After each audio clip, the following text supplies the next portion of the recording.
Micah Parsons spoke yesterday. We didn't get the sound bites in time to play them during yesterday's program, but we certainly have the runway to do so right now. By the way, Albert Breer will be joining us on this program in a matter of an hour plus to lend us an ear on all of our questions, what's going on with the NFL. Jerry Dulac of the Pittsburgh Post-Gazette will be joining us in about 12 minutes' time.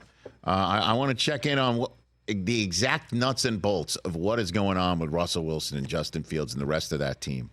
And that's coming up on this program as well. And you at 844-204-RICH, number to dial. But Micah Parsons did, in fact, speak on Tuesday, and he's another guy who's going to have to get paid. Dak Prescott, who Mike McCarthy today said is having his best season of practice. Oh. All right? Oh. So there's that. Okay. Raise that banner right now at the Star. So he said that. He also said that Trey Lance is close to mastering the system. Oh, baby. You don't want that. Oh, then just have him start. The master of the system, which, by the way, great Seinfeld episode. I'm out. And so Micah Parsons, we all know, is going to have to get paid. He knows it, too. CeeDee Lamb did not show up. We know he's getting paid, and it does appear that he's first up, although Dak, his contract, we think, needs to be addressed. And every single show I seem to mention it, and I'll mention it here again. This is a situation we know the Cowboys need to address. Certainly Dak's contract, because if he goes through this season, there's no trade clause in his contract. There is a no trade clause in his. There is a no trade clause in his contract. There's also an inability to franchise tag him. So if you don't sign him or extend him prior to the season, then he can be walking out the door. So there's a lot of contracts to be addressed. Micah Parsons, however, has taken the unique approach of basically saying he knows he's got to get paid. He's fine showing up right now without having been paid. He thinks and has admitted that CeeDee Lamb is first in line for this and has no problem with that. But he has also kind of let the Cowboys know exactly how much he intends to be paid once the Cowboys, get around to addressing the situation. This was Parsons at his locker on Tuesday. Oh, I mean, CD about to hit the brink truck. He about to get his, you know. But I can't think of someone more deserving. You talking about hand in hand. I think CD's, you know, the best receiver in the league. If not, if you ever want to argue a top three, but in my eyes, seeing his mindset, how he comes every day, I think he deserves every penny. So I'm going to be super excited for him for whatever his contract lays out. But it's going to be a nice contract for sure. And if you were his agent, what would you pay him? More or less than Justin Jefferson? Oh, I mean, if I'm his agent, CD's getting about 36. But I'm not his agent. I don't think, you know, numbers aside, I don't know obviously what goes on, what's the combative arguments on who or whatever it is that may be. But, I mean, if Jefferson said it, I think you could argue that CD's better, however you want to put it. But CD should be right there with him. So is the bench truck coming for you? I mean, one day, time will tell. You know, I can't really put a timetable on mine. All I got to do is keep getting sacks, and, you know, that stuff's going to handle itself. That's right. He even said that Mike Zimmer, he has had conversations with Zimmer, the new defensive coordinator.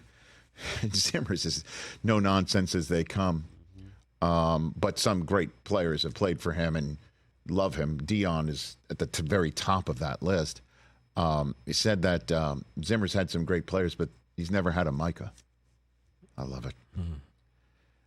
Parsons then spoke to Clarence Hill, who said basically he has no problem being patient and waiting on his contract. The longer he waits, the higher the market will rise. He fully expects to be the highest paid non-quarterback in NFL history. I'm sure he does. So that's why if he says CD's going to get 36, the reason why he says that number 36 is because Justin Jefferson just earlier this week got 35.5 for sitting now atop the list of highest paid non-quarterbacks in NFL history. He got 35. Pardon me. So 36. He gave him an extra 30, an extra 500,000. CeeDee, 36. Nick Bosa's at 34. So he's basically telling Jerry Jones the exact slice of the pie he intends to take when it is his time. And that's kind of new, right? To basically say, save enough pie for me because it needs to be at the very top of the list that Justin Jefferson's on top of, and CeeDee Lamb will go on top of that, which is another reason why I think Micah Parsons doesn't mind having CeeDee Lamb go first. Because as I keep saying, getting in early to make deals that you're going to have to do for stellar, generationally brilliant players, the earlier you go, the better it is for you, because you don't, A, have somebody else set the market for you, and B, you could set the market and say, I've got the highest paid player at that position. Great. Fully knowing somebody's going to top it anyway. So you might as well go do it now. And if you're Jerry Jones, you should do CeeDee Lamb now, because somebody else might go ahead and set that market right after CeeDee. So maybe you should do CeeDee and Micah like together and have one big old press conference, a palooza, when you start your training camp out here in Oxnard, California. This takes a nice chunk out of the pie. Just saying. That's never not going to be So funny. we now have a guy who is like, yeah, I know I'm going to get paid, but so does one of my teammates. He's got to get paid. Don't mind just making sacks this season while CeeDee gets paid, because I intend to top whatever he makes, because I know whatever he makes is going to top the current top of the list of non-paid quarterbacks in the history of the National Football League. Everybody get this? Is it pumpkin, Understand? pecan, or apple? And by the way, it's Micah. It's Micah- whatever Micah pie. whatever that is. It's Micah Micah pie. pie. Micah Because listen, and I think that's a very sound way to look at it. I know some other players might be like, even CeeDee, like, I'm not coming in. Micah could have taken the same approach and really put the lid on the boiling pot. Instead, he's like, I'll just show up and make sacks this year if that's the way it's got to go, which is an interesting way to, take a lid off of a boiling pot. But that's his approach. Others have other approaches. You on Overreaction Monday said neither of them should show up until the contract is done. I think some people might be counseling Micah Parsons to do such a thing, because you can go for a sack and turn an ankle, and then suddenly your season that you want to be at the top of your game during now suddenly is less than, and that's how you go into a negotiation with Jerry Jones. Isn't the best way to do that. Oh, and Dak needs to get paid too. Have I mentioned that on this program at all?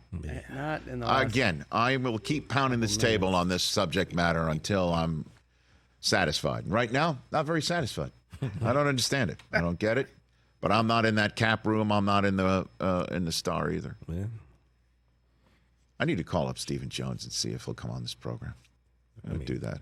Have him right Stephen, here in I'm that calling. chair. Steve, I'm going to text you. I'm going to call you. Want Is me he to hit out him there up? watching on the Star right now? Should I hit him up? 'Cause Yes, please. Yeah, we have a Zoom later this week, but I'll look Please. it up. Yeah. Feel free and do that.